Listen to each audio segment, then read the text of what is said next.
அனைவருக்கும் வணக்கம். என்னுடைய பெயர் வர்ஷா. எனக்கு தற்போது 20 வயதாகிறது. நான் சென்னைக்கு பக்கத்தில் உள்ள ஒரு கிராமத்தை சேர்ந்தவள். எங்கள் ஊரில் பெண்கள் சிறு வயதிலேயே திருமணம் செய்து கொள்கிறார்கள். திருமணம் குறித்து என் அம்மாவுக்கு மிகவும் பயமும் இருந்தது.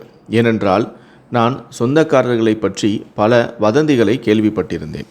சொந்தக்காரர்கள் மருமகளை வாழ விடாமல் செய்வார்கள், மகிழ்ச்சியாக இருக்கவும் விடமாட்டார்கள். கணவனின் தங்கை தன்னுடைய அண்ணியை வாழ விடாமல் செய்வாள் என்றெல்லாம் கேள்விப்பட்டிருக்கின்றேன். சில நேரங்களில் வரட்சணை பேராசையில் மாமியார் வீட்டினர் மருமகளை அவளுடைய வீட்டுக்கே அனுப்பிவிடுவார்கள் என்றும் கேள்விப்பட்டிருந்தேன்.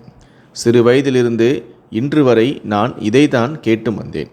மாமியார் வீடு என்பது ஒரு ஆபத்தான இடம் என்றும் அங்கே மிகவும் எச்சரிக்கையாக இருக்க வேண்டும் என்றும் நான் கேள்விப்பட்டிருந்தேன். ஆனால் நான் என் மாமியார் வீட்டுக்கு வந்த பிறகு புரிந்து கொண்டேன், இந்த உலகத்தில் எல்லோருமே ஒரே மாதிரி இல்லை என்று. என் சொந்தக்காரர்கள் மிகவும் நல்லவர்கள். என் மாமியார் என்னிடம் சொன்னார்கள், திருமணத்தின் முதல் 2 வாரங்களில் நீ உன் கணவனுடன் நன்றாக நேரத்தை செலவிடு. அதன் பிறகு நீ உன் வாழ்நாள் முழுவதும் எங்களுடன் தான் இருக்கப் போகிறாய் என்றும் கூறினார். என் கணவரும் மிகவும் ஒரு நல்ல மனிதர். அவர் என்னை முழுமையாக கவனித்தும் கொண்டார்.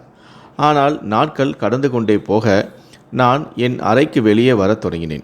வெளியே கண்ட காட்சி என்னை மிகவும் ஆச்சரியத்தில் ஆழ்த்தியது. இது எப்படி சாத்தியம் என்று.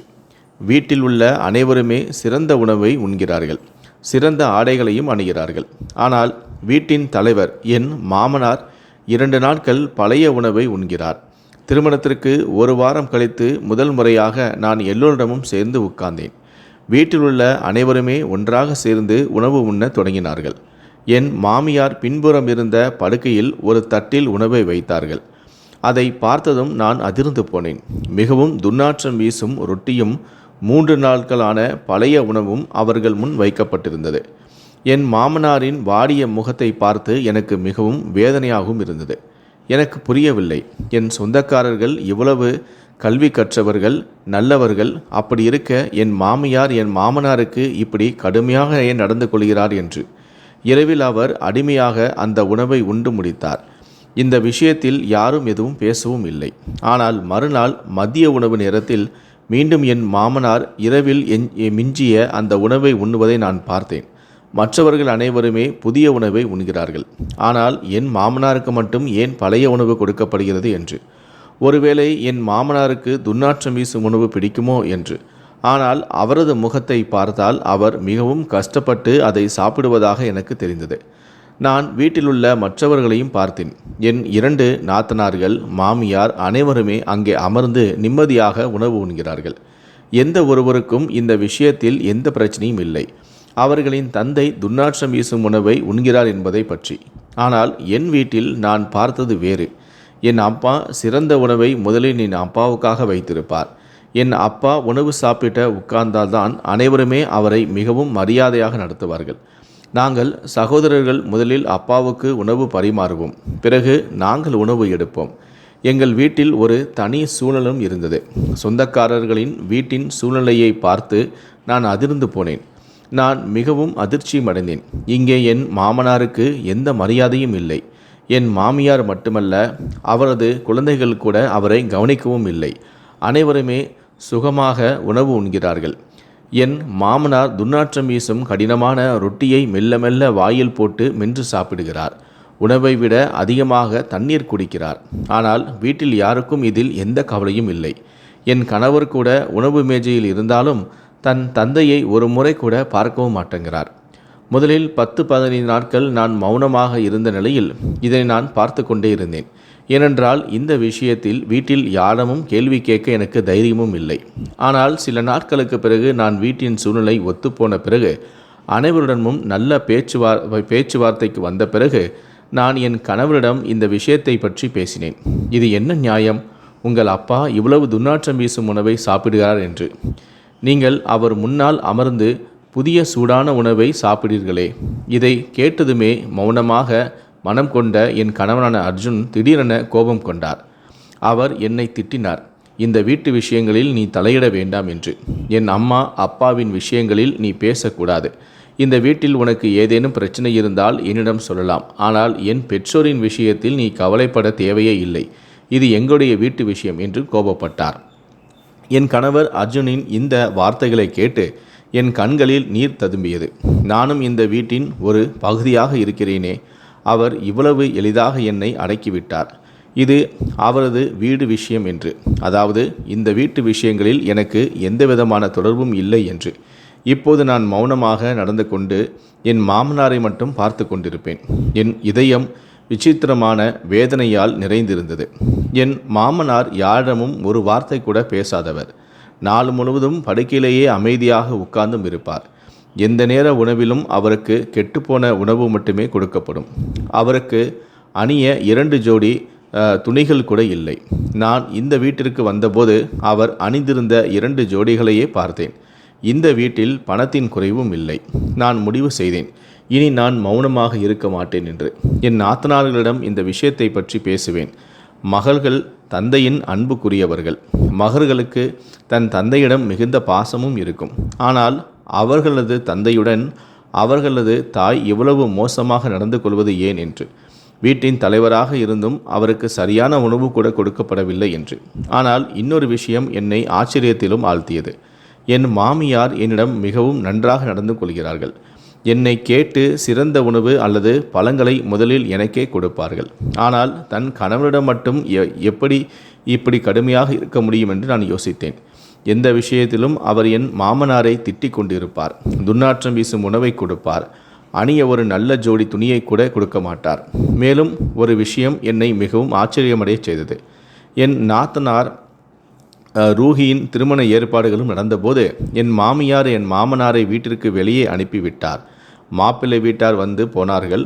ரூபாவின் நிச்சயமும் முடிந்ததும் என் மாமியார் அவர்களை என் மாமனாரை சந்திக்கவும் விடவில்லை. நான் பேச்சோடு பேச்சாக ஒரு முறை என் மாமியாரிடம் கேட்டேன், ரூபா இன்னும் தந்தையை பார்க்கவில்லையே. இதை கேட்டு என் மாமியார் என்னை வினோதமான பார்வையில் பார்த்தார். ரூபாவின் நிச்சயம் முடிந்துவிட்டது. திருமணமான நாளில் உன் மாமனார் அவர்களை பார்த்து கொள்வார் என்று சொன்னார்கள். இதை கேட்டு நான் மிகவும் ஆச்சரியப்பட்டேன். மகனின் தந்தை திருமண நாளில்தான் தன் மருமகனை பார்க்க வேண்டுமா என்று. திருமண ஏற்பாடுகளும் தொடங்கியது. ஆனால் என் மாமனாருடைய நிலைமை அப்படியேதான் இருந்தது. நான் என் நாத்தனான ரூபாவிடமும் கேட்டேன், உன் தந்தையிடம் ஏன் இப்படி நடந்து கொள்கிறார்கள்? நீங்கள் ஏன் எதுவும் சொல்லக்கூடாது? இதை கேட்ட ரூபாவோ என் கணவர் சொன்ன பதிலையே சொன்னாள். இது அம்மாவுக்கும் அப்பாவுக்கும் இடையேயான விஷயம். நீங்கள் இதிலிருந்து தூரமாக இருப்பதே உங்களுக்கு நல்லது. அம்மாவுக்கு தெரிந்தால் உங்களிடமும் கடுமையாக நடந்து கொள்ளலாம் என்றும் எச்சரித்தாள். ரூபாவின் இந்த வார்த்தைகளை கேட்டு நான் முழுமையாக மௌனமாகிவிட்டேன். அவள் சரியாகவே சொன்னாள். என் மாமியார் என்னை தன் எதிரியாக கருதினால் அவர் என்னுடனும் என் மாமனாருடனும் நடந்து கொள்வது போலவே நடந்து கொள்ளலாம். என் மாமனார் அவரது கணவர்தானே. அப்படி இருந்தும் அவரை விட்டு வைக்கவில்லை. புதிய உணவுக்கு ஒரு நாள் மதிய உணவுக்கு பிறகு என் மாமியாருக்கு திடீரென மார்க்கெட்டுக்கு போக வேண்டியதாயிற்று. ரூபாவின் திருமண ஏற்பாடுகளால் மாமியாருக்கு தினமும் மார்க்கெட்டில் சுற்ற வேண்டியதும் இருந்தது. வீட்டில் நானும் என் மாமனாரும் மட்டுமே இருப்பதை பார்த்ததும் நான் மௌனமாக கெட்டுப்போன உணவை குப்பை தொட்டியில் கொட்டினேன். இதனால் மாமனாருக்கு அந்த துர்நாற்றம் வீசும் உணவை சாப்பிட வேண்டியது இருக்காது. ஆனால் இதுதான் என்னுடைய மிகப்பெரிய தவறு என்பதும் இதன் விளைவை என் மாமனாரே அனுபவிக்க வேண்டியிருக்கும் என்பதும் எனக்கு தெரியாது. குப்பை தொட்டியில் உணவை கொட்டிய பிறகு என் மனம் ஓரளவு நிம்மதி அடைந்தது. எல்லா பாத்திரங்களையும் கழுவி சமையலறையில் வைத்தேன். சமையலறையை சுத்தம் செய்துவிட்டு இரவு உணவு தயாரிக்கவும் தொடங்கினேன். என் மாமியார் ரூபா மற்றும் என் சின்ன நாத்தனாருடன் மார்க்கெட் போயிருந்தார்கள். அவர்கள் வருவதற்கு முன்பே நான் இரவு உணவை தயாரித்து விட்டேன். வீட்டையும் சுத்தம் செய்தேன்.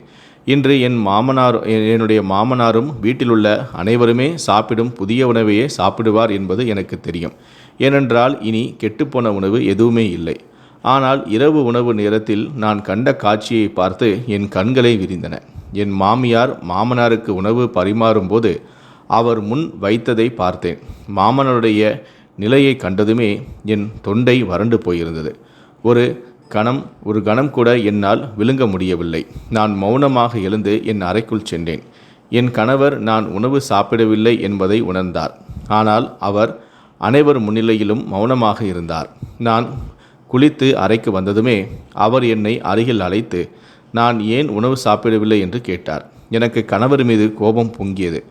அவர் எப்படி தன் தந்தையுடன் இப்படி நடந்து கொள்ளப்படுவதையே சகித்து கொள்ள முடிகிறது என்று. திடீரென என் கண்களில் நீர் ததும்பியது. நான் கணவரிடம் சொன்னேன், எனக்கு பயமாக இருக்கிறது. என் மகனும் உன்னைப் போலவே இருக்கக்கூடாது என்று. ஒவ்வொரு கவலத்திற்கும் உன்னை கண்ணீர் வடிக்க வைக்கக்கூடாது என்று. இதை கேட்டு என் கணவர் அர்ஜுன் திகைத்து போனார். என் மனதில் என்ன தவறு? நீ என்ன வார்த்தைகள் சொல்கிறாய்? என் குழந்தை என்னுடன் ஏன் இப்படி நடந்து கொள்ளும் என்றார். நான் அர்ஜுனை பார்த்து அழுது கொண்டே சொன்னேன், நீங்கள் உங்கள் தந்தையுடன் இப்படி நடந்து கொள்ளப்படுவதை சகித்து கொள்ளலாம். அவர் மீது நடக்கும் அனைத்து அநீதிகளையும் பார்த்தும் கண்களை மூடிக்கொள்ளலாம். அப்படியானால் உங்கள் குழந்தைகள் உங்களுடன் ஏன் இப்படி நடந்து கொள்ள மாட்டார்கள் என்று நான் கேட்டேன். இதை கேட்ட அர்ஜுன் சொன்னார், நீ வாயை மூடிக்கொண்டு படுத்துக்கொள்வதே நல்லது. எதை பற்றியும் தெரியாத போது அதை பற்றி பேசவும் கூடாது. இவ்வாறு சொல்லிவிட்டு அர்ஜுன் படுக்கச் சென்றார். ஆனால் என் இதயமோ எரிந்து கொண்டிருந்தது. நான் சிந்தித்து கொண்டே இருந்தேன். கடவுள் இதற்காக நம்மை கேள்வி கேட்டால் நாம் என்ன பதில் சொல்வோம் என்று. என் குழந்தைகளும் அர்ஜுனுடன் இப்படி நடந்து கொண்டால் அப்போது அர்ஜுன் என்ன செய்வார்? கர்மத்தின் பலன் இந்த உலகத்திலேயே கிடைத்து விடுகிறது. நாம் விதைப்பதை தான் அறுவடையும் செய்வோம். நான் இரவு முழுவதுமே தூக்கமில்லாமல் கண் விழித்தேன். எனக்கு மன அமைதி இல்லை. இரவு உணவு நேரத்தில் நான் கண்ட காட்சி என்னை வாட்டியது. என் மாமனாரின் தட்டில் 2 பச்சை காய்கறிகளையும் சிறிது கஞ்சி போன்ற சாம்பாரையும் வைத்ததை பார்த்ததுமே என் உயிரே போனது போல் இருந்தது. அதே நேரத்தில் அவர் என் மாமனாரை மிகவும் கடுமையாக கண்டித்தும் கொண்டிருந்தார். மற்ற குழந்தைகள் அனைவருமே தங்களுடைய உணவை சாப்பிடுவதில் முனைப்பாகவும் இருந்தனர். வீட்டில் எதுவும் நடக்கவில்லை என்பது போல. மேலும் அவர் தன் கணவரிடம், நீங்கள் வேண்டுமென்றே கெட்டுப்போன உணவை குப்பை தொட்டியில் கொட்டிவிட்டீர்கள். இப்போது இதைதான் உங்கள் வயிறு நிரப்ப வேண்டும் என்று. என் மாமனார் அந்த நேரத்தில் மௌனமாக இருந்தார். உண்மையிலேயே கெட்டுப்போன உணவை நான் தான் குப்பை தொட்டியில் கொட்டியிருந்தேன். ஆனால் இப்போது அந்த தண்டனையை அவரே அனுபவிக்க வேண்டியிருந்தது. எனக்கு தைரியம் இல்லை அந்த நேரத்தில் மாமியாரிடம் இதை சொல்ல. இந்த கெட்டுப்போன உணவை நான் தான் கொட்டினேன் என்று. ஆனால் என்னால் ஒரு கணம் கூட விழுங்க முடியவில்லை. எப்படியோ அந்த இரவும் கடந்தேன். காலையில் எழுந்து அறை வாசலுக்கு வந்ததும் என் மாமனார் படுக்கையில் வழிபாடு செய்து கொண்டிருந்ததை நான் பார்த்தேன். நான் அவர் அருகே சென்று உட்கார்ந்தேன். அவர் வழிபாடு முடிந்ததும் என்னை பார்த்து, என்ன மகளே என்று இவ்வளவு காலையில் எழுந்துவிட்டாய் என்று கேட்டார். அதை கேட்டதும் என் கண்களில் நீர் தளும்பியது. நான் அவரிடம் சொன்னேன், அப்பா, அந்த கெட்டுப்போன உணவை நான் தான் குப்பை தொட்டியில் கொட்டினேன். நீங்கள் அதை சாப்பிட வேண்டாம் என்பதற்காக. ஆனால் நான் அறியாமல் அதன் விளைவாக உங்களுக்கு உணவே கிடைக்கவில்லை என்று தெரியவில்லை. நான் அவரிடம் மன்னிப்பும் கேட்டேன். என் மாமனார் என் கைகளை தட்டிவிட்டு சொன்னார், மகளே, இதில் மன்னிப்பு என்ன இருக்கிறது? நீ என்னை நினைத்து நல்லதுதான் நினைத்தாய். ஆனால் என் விதி இந்த கெட்டுப்போன உணவை தான் எனக்கு இந்த கெட்டுப்போன உணவு தான் எழுதப்பட்டுள்ளது. அன்று நான் மிகவும் ஆச்சரியப்பட்டேன். எவ்வளவு குளிரில் என் மாமனார் திறந்த வெளியில் படுக்கையில் ஏன் தூங்குகிறார் என்று. என் மாமியார் தன் அறையில் சுகமாக தூங்குகிறாரே என்று. நான் தைரியம் கூட்டி மாமனாரிடம் கேட்டேன், அப்பா, என்ன விஷயம்? உங்கள் குழந்தைகளுக்கு கூட இதை பற்றி உணர்வு இல்லையா? மாமியாரும் உங்களிடம் மிகவும் கடுமையாக நடந்து கொள்கிறாரே. வீட்டில் அனைவருமே புதிய உணவு சாப்பிடுகிறார்கள். ஆனால் உங்களுக்கு ஏன் 2 நாட்கள் பழைய கெட்டுப்போன உணவை கொடுக்கிறார்கள் என்று. என் மாமனார் என் வார்த்தைகளை கேட்டு சிறிது புன்னகைத்தார். பிறகு சொன்னார், என் மருமகள் என்னை பற்றி எவ்வளவு கவலைப்படுகிறாளா என்பதில் நான் மகிழ்ச்சி அடைகிறேன். ஆனால் உன் மாமியார் என்னிடம் கடுமையாக நடந்து கொள்வதில்லை. என் குழந்தைகளும் கெட்டவர்கள் இல்லை. நான் என் முன்னைய பிறவிகளில் செய்த கர்மங்களின் பலனை தான் நான் இப்போது அனுபவிக்கிறேன். என் மாமனாரின் வார்த்தைகளை கேட்டு நான் அதிர்ந்து போனேன். இவ்வளவு நடந்த பிறகும் அவருக்கு தன் மனைவி மற்றும் குழந்தைகள் மீது எந்த புகாரும் கூட இல்லையே. அவரது நிலைமையை பார்த்து என் இதயம் எரிந்தது. குளிர் மிகவும் அதிகமாக இருந்தது. இன்னும் யாரும் தங்களுடைய அறையை விட்டு வெளியே வரவில்லை. நான் ஷால் போர்த்தி கொண்டு மாமனார் அருகே அமர்ந்திருந்தேன். அவர் மெதுவாக எல்லாவற்றையும் சொல்ல தொடங்கினார். அவர் சொன்னதை கேட்டு என் உடலே சிலிர்த்தது. என் மாமனார் சொன்னார், எனக்கும் உன் மாமியாருக்கும் திருமணமான போது வயது வித்தியாசம் மிகவும் அதிகமாக இருந்தது. உன் மாமியார் 16 வயது பெண், நான் 32 வயது. என் அம்மா வேண்டுமென்று எனக்கு இளம் வயது பெண்ணை திருமணம் செய்து வைத்தார். ஏனென்றால் நான் வீட்டில் ஒரே ஒரு சம்பாதிப்பவன்.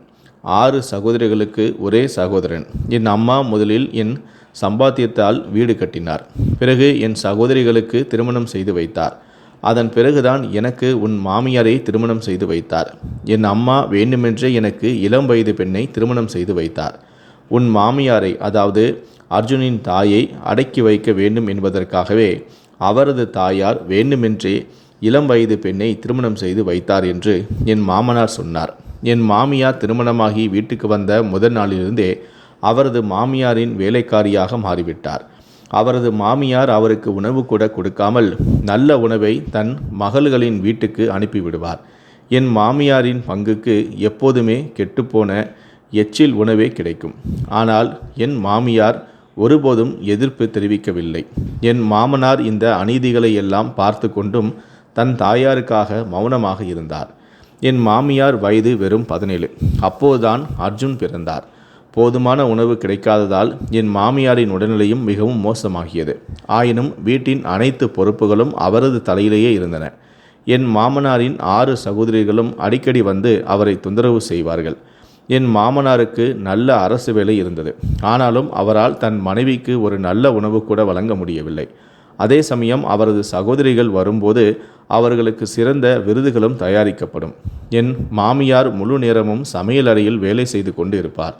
ஆனால் இறுதியில் அவருக்கு சாப்பிட ஒரு கவலம் கூட எஞ்சியிருக்காது. இவ்வளவு நடந்தும் என் மாமியார் ஒருபோதும் என் மாமாவிடம் புகார் செய்யவில்லை. ஆனால் அர்ஜுனன் பிறந்த அவரது இரட்டை சகோதரர் பலவீனமாக பிறந்து இறந்துவிட்டனர். இதனால் என் மாமியாரின் நிலை மேலும் மோசமாயிற்று. அவர் படுக்கையில் சாய்ந்து விட்டார். அவரால் வேலை செய்ய முடிந்த நாட்களில் மக்கள் அவரை முழுமையாக பயன்படுத்தி கொண்டார்கள். பிறகு அர்ஜுனின் பாட்டி என் மாமியாரை ஒரு அறையில் தள்ளி வைத்துவிட்டு அவருக்கு உணவு கூட கொடுக்காமல் விட்டுவிட்டார்கள். எனது மாமனாரின் 6 சகோதரிகளும் அவரது வருமானத்தில் ஆடம்பரமாக வாழ்ந்தார்கள். அதே சமயம் அவரது சொந்த மனைவி நாள் முழுவதும் பட்டினியில் கிடந்தார். நாளுக்கு நாள் என் மாமியாரின் உடல்நலமும் இழந்தார். இந்த நகரத்தில் அவருக்கு யாரும் இல்லை. வேறு ஊரிலிருந்து திருமணமாகி வந்தவர். அவரது பெற்றோர்களும் திரும்பி பார்க்கவில்லை. பிறகு என் மாமியார் இன்னும் 2 பெண்களை பெற்றெடுத்தார். அவரது நிலைமை மேலும் மோசமாகியது. ஒரு நாள் அர்ஜுன் பாட்டி என் மாமியார் மீது பொய் குற்றம் சாட்டி என் மாமனாரை அவரை விவாகரத்து செய்ய கட்டாயப்படுத்தினார். இப்படி மனம் வெதும்பி என் மாமனார் அர்ஜுனின் தாயை விவாகரத்து செய்ய வேண்டியதாயிற்று. என் மாமனாரின் இந்த வார்த்தைகளை கேட்டு என்னுடைய உடல் சிலிர்த்தது. என் மாமியார் இனி கணவன் மனைவி இல்லை என்பது எனக்கு ஒரு பெரிய அடியாகவே இருந்தது. விவாகரத்துக்கு பிறகும் என் மாமியார் இந்த வீட்டிலேயே தங்க வேண்டிய கட்டாயமும் ஏற்பட்டது. முன்பு வேலைக்காரியைப் போல வாழ்ந்த அவர் இப்போது மண்ணளவு மதிப்பும் இல்லாத நிலைக்கு தள்ளப்பட்டார். அவர் மிகவும் கடினமான சூழ்நிலைகளில் தன் வாழ்க்கையை தொடங்கினார். பிறகு சில ஆண்டுகளில் என் மாமனாரின் தாயார் இறந்துவிட்டார். என் மாமனார் ஓய்வு பெற்ற பிறகு அவரது சகோதரிகள் அனைவருமே தங்கள் சொந்த வாழ்க்கையில் மூழ்கினர். ஏனென்றால் இப்போது அவர்கள் சொந்த சகோதரிகளிடம் பணம் இல்லை. அதில் ஆடம்பரமும் செய்ய இந்த ஆண்டுகளில் அர்ஜுன் பெரியவனாக வளர்ந்து விட்டான். தன் தாய் அனுபவித்த அனைத்து கொடுமைகளையும் தன் கண்களால் கண்டான். என் மாமனார் ஓய்வு பெற்ற பிறகு அர்ஜுன் வேலைக்கு செல்ல தொடங்கினான். சிறிது வேலைகளை செய்து தன் படிப்பு மற்றும் வீட்டு செலவுகளையும் நடத்தினான். மெதுவாக வீட்டில் அர்ஜுன் மற்றும் அவரது தாயின் நிலை உயர்ந்தது. என் மாமியாரின் நிலைமை அர்ஜுனின் தாயின் நிலைக்கு மாறியது. நேரம் வேகமாக மாறியது. சூழ்நிலைகள் முற்றிலுமாக மாறின. இப்போது நான் அர்ஜுனின் தாயின் கர்ம பலனை நான் அனுபவிக்க வேண்டியிருந்தது என்று என் மாமனார் சொன்னார். என்னை கவனிக்க யாரும் இல்லை. நாங்கள் இருவருமே விவாகரத்து செய்து கொண்டோம். ஆனாலும் அர்ஜுன் தாய் இந்த வீட்டிலேயே இருந்தாள். முன்பு அவள் கட்டாயப்பட்டு இங்கே தங்கியிருந்தாள். இப்போது அது என் கடமையாக மாறியிருந்தது. நான் அவளை இந்த வீட்டை விட்டு அனுப்பவும் முடியாது. ஏனென்றால் அவள் சென்றுவிட்டால் நான் தனியாக இருப்பேன். இந்த பெரிய வீட்டில் தனியாக நான் என்ன செய்வேன்? என் வயதும் முதிர்ந்து விட்டது. என் குழந்தைகள் என்னை வெறுக்கவும் தொடங்கிவிட்டனர். அர்ஜுன் தாயின் இதயத்திலும் என்னை பற்றிய இரக்கம் இல்லை. ஏனென்றால் திருமண வாழ்க்கையில் எல்லா ஆண்டுகளிலும் நான் அவளுக்கு எந்த உரிமையும் கொடுக்கவில்லை. எப்போதுமே என் தாயின் பக்கமே நான் நின்றேன். நான் என் சகோதரிகளை மிகவும் நேசித்தேன். என் சகோதரிகளையே முக்கியமாகவும் நான் கருதினேன். என் சகோதரிகளுக்கு பணம் கொடுக்க முடியாத போது அவர்கள் அனைவருமே என்னை விட்டு வெளியேறினர். அப்போதுதான் எனக்கே புரிந்தது, கணவன் மனைவி ஒருவருக்கொருவர் எவ்வளவு முக்கியமானவர் என்று. நான் என் மனைவிக்கு அவளுக்குரிய உரிமையை கொடுத்திருந்தால் நானும் சரியான இடத்தில் இருந்திருப்பேன். என் குழந்தைகளும் என்னை நேசித்திருப்பார்கள், மரியாதை செய்திருப்பார்கள். ஆனால் நானே என் கைகளால் ஒவ்வொரு உறவையும் அளித்தேன். என் கண்களுக்கு முன்னாலேயே எல்லாம் தவறாக நடப்பதையும் பார்த்தேன். ஒருபோதும் தடுக்க முயற்சிக்கவில்லை. அதன் விளைவை நான் இன்று வரை அனுபவித்து கொண்டிருக்கிறேன். இதில் அர்ஜுனின் எந்த தவறும் இல்லை. அவன் தன் வாழ்நாள் முழுவதும் ஒவ்வொரு கவலத்திற்காக போராடி இருக்கிறான். இப்போது அவன் எனக்கும் அதே வேதனையை தருகிறான். அவன் அனுபவித்த அதே துன்பம். நானும் இதை ஏற்றுக்கொள்கிறேன். ஏனென்றால் நான் என் மனைவியுடன் இவ்வளவு பெரிய தவறு செய்திருக்கிறேன் என்று. என் மாமனார் தன் வாழ்க்கை கதையை சொல்லி மௌனமாகிவிட்டார். ஆனால் என் கண்களிலிருந்து கண்ணீர் தொடர்ந்து வழிந்து கொண்டு இருந்தது. இன்று எனக்கு புரிந்தது, என் மாமியார் என்னிடம் ஏன் இவ்வளவு நன்றாக இருக்கிறார் என்று. அவர் அனுபவித்த எல்லா துன்பங்களிலிருந்தும் என்னை வெகு தூரத்தில் வைக்க விரும்பினார். என் வீட்டை விட அதிகமான ஆறுதல் என் மாமியார் இந்த வீட்டில் எனக்கு தந்தார். நாட்கள் கடந்து கொண்டே போக அனைவருமே தங்கள் தினசரி வேலைகளில் ஈடுபட்டனர். நான் கண்களை துடைத்து கொண்டு சமையலறைக்கு சென்றேன். ஒரு புதிய நாள் தொடங்கியிருந்தது. இந்த புதிய நாளில் என் மாமனார் தன் செயல்களுக்கு வெட்கப்பட்டு கொண்டிருந்தார். இனி நான் செய்ய வேண்டியது வரும் காலத்தில் எப்படியாவது அவருக்கு மன்னிப்பு வாங்குவது. கடவுள் தன் பக்தர்களின் 1000 பாவங்களையும் மன்னிக்கிறார். நாம் எல்லாம் மனிதர்கள். நாம் ஏன் மற்றொரு மனிதனின் தவறுகளை மன்னிக்க முடியாது என்று. இப்போது என் மாமனாருக்கு தன் தவறுகள் முழுமையாக புரிந்துவிட்டன. நான் விரும்பினேன் என் மாமியாரும் அவரை மன்னிக்க. அவர்களுக்குள் முன்பு இருந்த உறவு இல்லை. ஆனால் அவர்களுக்கு இடையே அவர்களின் குழந்தைகள் இருந்தனர். அவர்களின் நல்ல எதிர்காலத்திற்காக வீட்டின் பெரியவர்களை மரியாதை செய்வது அவசியம். ஆனால் எல்லாம் தெரிந்தும் மௌனமாக இருப்பது எனக்கு மிகவும் கடினமாகவும் இருந்தது. இது ஒரு உண்மைச் சம்பவம். இளமையில் தன் மனைவிக்கு மரியாதையும் உரிமையும் கொடுக்காத கணவன்கள் முதுமையில் அவமானப்பட வேண்டியது இருக்கும். நான் அறியவில்லை, நான் சொன்ன இந்த வார்த்தைகள் என் கணவனின் இதயத்தை தொடும் என்று. அவன் இதயம் மென்மையாக இருக்கும். இப்போது மிகவும் கடினமான பணி என் மாமியாரை புரிந்து கொள்வது.